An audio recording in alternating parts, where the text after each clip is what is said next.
Good morning, everyone. I'm so glad that y'all could join me today once again. Very thankful that y'all keep coming back and watching. I know it's every day, so just bear with us, okay? We're going. Now, on to the Bible study of Genesis 12. We just got done reading about the Tower of Babel and how everyone was spread out. And then we come to the end of Genesis 11, where we see Terah taking Lot, Abram, and Sarah into the land of Haran. And Terah dies in Haran. We also read of Abram's brother dying in Ur of the Chaldees. And we come to Genesis 12:1. Now the Lord had said unto Abram, Get thee out of thy country, and from thy kindred, and from thy father's house. Okay? Get thee away from thy father's house, unto a land that I will show thee. And I will make of thee a great nation, and I will bless thee, and make thy name great. And thou shalt be a blessing. And I will bless them that bless thee, and curse him that curseth thee, and in thee shall all families of the earth be blessed.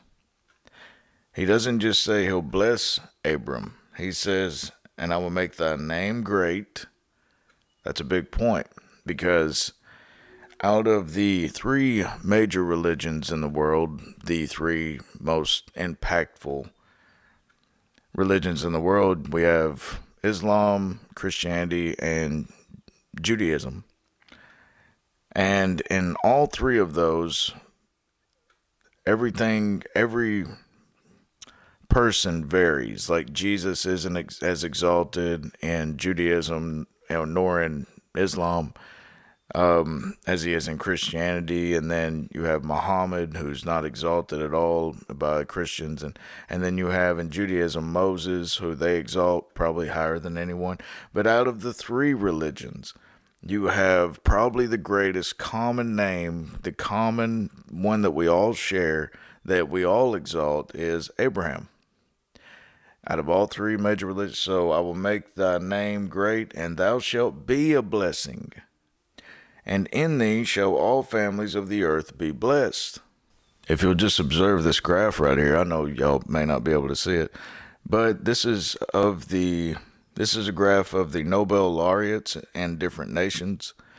We have the Jews outnumbering every one of them. The Jews, their population is only just a handful. It's maybe 1% of the entire world, if that.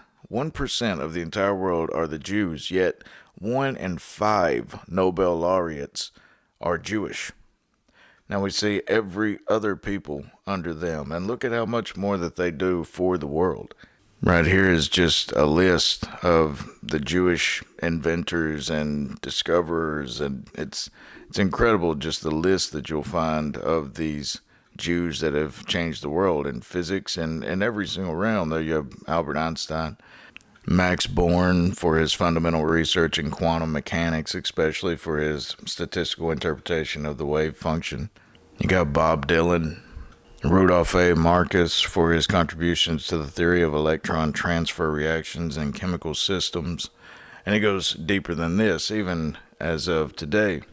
Right here's a news article, 11 Israeli inventions that have changed the world for the better.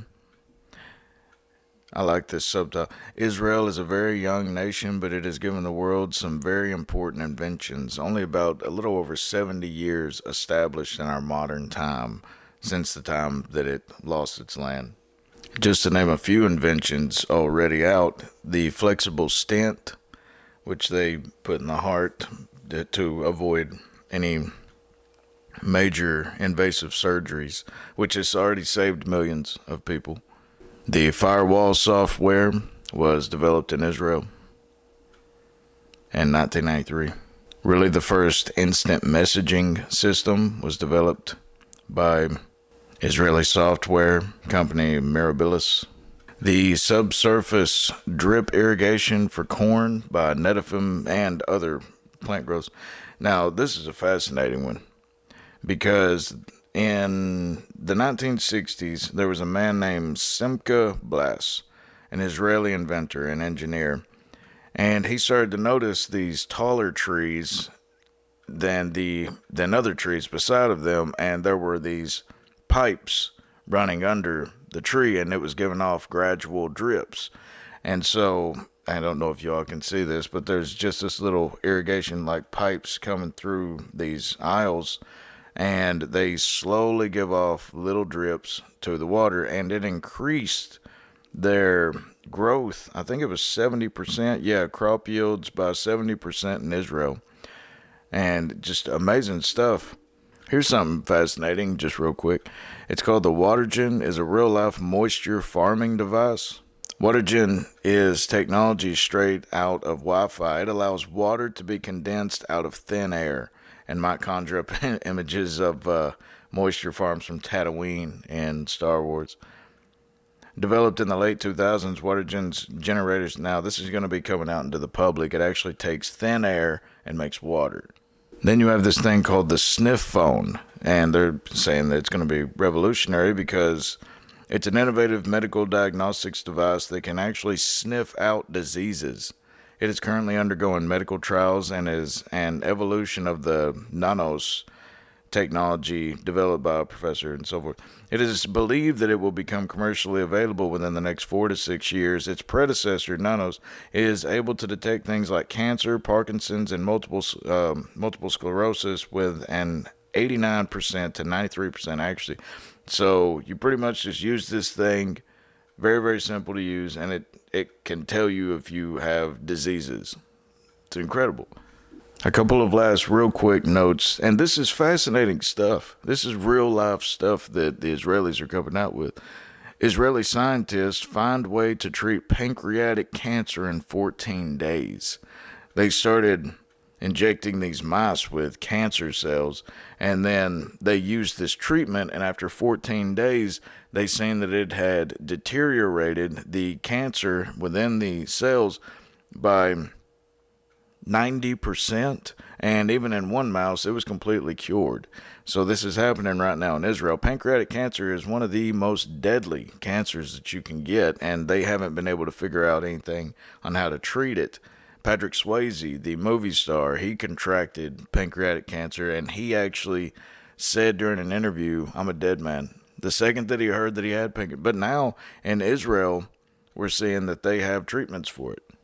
Even to the people that dislike them, even unto the people who hate them, we still see this. Hitler had a Jewish Austrian doctor who didn't charge Hitler's family due to economic hardship. The doctor's name was Eduard Bloch. Hitler showed his everlasting gratitude by never sentencing him to a concentration camp, had him protected by the Gestapo, and referred to him as noble Jew.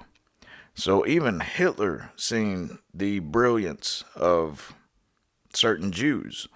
And we're told, "And thou shalt be a blessing, and in thee shall all families of the earth be blessed." All families of the earth have benefited from these people. The great Lord himself, Jesus Christ, in whom came through this man we're talking about today. Without this man, there is no hope for any of us. So Abram departed as the Lord had spoken unto him, and Lot went with him. Okay, now he was told, separate from your family, all of your family. And we will see just very shortly after this how Lot is far more of a problem with Abraham than he is anything. Lot actually chooses to leave Abraham later on and goes into Sodom. And we see how he becomes vexed. His soul is vexed. Then we have the Moabites and other. It gets so convoluted because of this one single event. And Lot went with him. And Abram was 75 years old when he departed out of Haran. And Abram took Sarah his wife, and Lot his brother's son, and all their substance that they had gathered, and the souls that they had gotten in Haran, and they went forth to go into the land of Canaan, and into the land of Canaan they came. And Abram passed through the land unto the place of Shechem, unto the plain of Moreh, and the Canaanite was then in the land. Okay, so Abram comes from Haran comes down basically through the bottom of Syria onto Damascus, right around this area, and then he comes to Shechem. Then, if you'll notice, he's going southward. Verse 7, and the Lord appeared unto Abram, and said, Unto thy seed will I give this land, and there builded he an altar unto the Lord who appeared unto him. Okay, so I've seen the movies, and it's a voice that's speaking audibly to Abram. But in the Bible, it says that the Lord actually appeared unto Abram, which makes far more sense. Because the Lord, Noah walked with God, Enoch walked with God, Adam walked with God in the cool of the day and such. And so the Lord, he appears to these men of faith quite often. It was needed for then. There was no Bible. There was no, I guess you could say, there was no prophets up until then. Those will mainly start becoming very common later. And he removed from thence unto a mountain on the east of Bethel, and pitched his tent, having Bethel on the west and Hai on the east, and there he builded an altar unto the Lord, and called upon the name of the Lord, as the sons of Seth were told did. And Abram journeyed going on still toward the south. And there was a famine in the land, and Abram went down into Egypt, the very first mention of Egypt in the entire Bible. So Abram is journeying, he's going south. There's a famine. He's trying to find a place of rest, and he's not finding it yet. But there's a famine that occurs, so he journeys to Egypt. It would be incorrect to just outright state that Egypt is an all-around wicked land. It is the best representation in the scripture, besides Sodom and Gomorrah and Babylon. But but a lot of times Egypt is mentioned in a very evil context. But if you'll notice, God, he ordered Joseph to take Mary and Jesus to Egypt. Joseph actually blessed the entire world through, well, God's strength, of course. But he did it through Egypt. Joseph, whenever they have godly rulers, it seems like Egypt is a pretty good place, but that's pretty rare.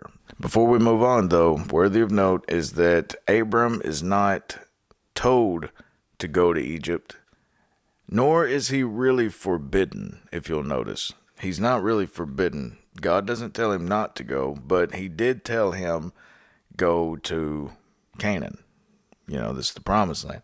So I guess that you could have an implication there of don't leave Canaan. But just like the Israelis that would come later, he starts to rely more on Egypt than he does on God during a time of famine, during a time of hurt, the national hurt. It seems like deprivation brings about desperation, which causes them to look to Egypt quite often. Even whenever Nebuchadnezzar is coming against them, they look to Egypt. And God never does like that. And we see that Abram has trouble. And it came to pass, when he was come near to enter into Egypt, that he said unto Sarah his wife, Behold now, I know that thou art a fair woman to look upon. Therefore it shall come to pass, when the Egyptians shall see thee, that they shall say, This is his wife, and they will kill him, but they will save thee alive. Say, I pray thee, thou art my sister, that it may be well with me for thy sake, and my soul shall live because of thee. Sarah was Abram's half-sister, shared the same father, but different mothers. If you'll notice, this is whenever he comes up to Abimelech later on in Genesis 20, Abraham, at that point, Abraham does the same thing. He doesn't learn, and the exact same thing. He says, tell him you're my sister and such. We'll come to that just here in a few days. But we also see how Isaac, his son, does the same thing. When you hear that Abraham was a liar, then you also have to attribute that to Isaac. They both did the exact same thing. And it came to pass that when Abram was coming to Egypt, the Egyptians beheld the woman, that she was very fair. The princes also of Pharaoh saw her and commended her before Pharaoh, and the woman was taken into Pharaoh's house. And he entreated Abram well for her sake, and he had sheep and oxen, and he asses, and men servants, and maid servants, and she asses, and camels. And the Lord plagued Pharaoh and his house with great plagues because of Sarah, Abram's wife. And Pharaoh called Abram and said, What is this that thou hast done unto me? Why didst thou not tell me that she was thy wife? With Abimelech, we see in the second account in Genesis 20, we'll see how he had at least one dream to Abimelech, and he knew then that that was Abraham's wife. And I believe that this was time related, how everything was going really well for the Pharaoh, and all of a sudden Abraham shows up with this woman, and he just put two and two together. He just says, okay, now we're being struck with plagues and such. Here, you can have her back. Because you can kind of figure out whenever you've stepped in some mud somewhere. It's God makes it pretty obvious. It's happened to me hundreds of times in my life. Why sayest thou, she is my sister? So I might have taken her to me to wife. Now therefore, behold thy wife, take her and go thy way. This is so like mankind, how they will just take and take whatever they get. And all of a sudden, whenever God starts striking them for that and starts whooping them, they can't wait to get rid of it. It's like, okay, just take it. I don't even care. Take everything that I've given you. And that's what Pharaoh does. He says, take everything that I've given you as well. He doesn't even take anything back. Everything that he's blessed Abraham with, Abraham's kept those blessings. Which serves a big purpose if you look at it in the general scope, because that enriched Abraham, and Abraham would need those riches in order to survive and to be. So see how God can use bad situations for good, and how nothing had happened to Sarah as far as we know. She wasn't defiled by Pharaoh. Everything was maintained. The goodness was maintained, and Egypt learned a lesson. Abraham got rich, took his wife, and just had bad memories of him lying. That's basically it. But see how God can turn anything into good, for he works all things for the good. And Pharaoh commanded his men concerning him, and they sent him away, and his wife, and all that he had. So I bet about 2 or 3 weeks later, after they was in the clear, Abraham said, all right, it's just like a guy giving you like $1 million or something, and you just get away scot-free with it. Nothing happens. Not scot-free now. This was a blemish forever on Abraham's name, because it showed his lack of faith in God. He had more faith in his own lie than he did in God to preserve it. And God still helped the man out tremendously, apparently. Took from Pharaoh and gave it to Abraham. That's incredible how this works out. But that is the end of Genesis 12. Tomorrow we will begin Genesis 13. And I thank you all for watching. Once again, God of all peace be with you.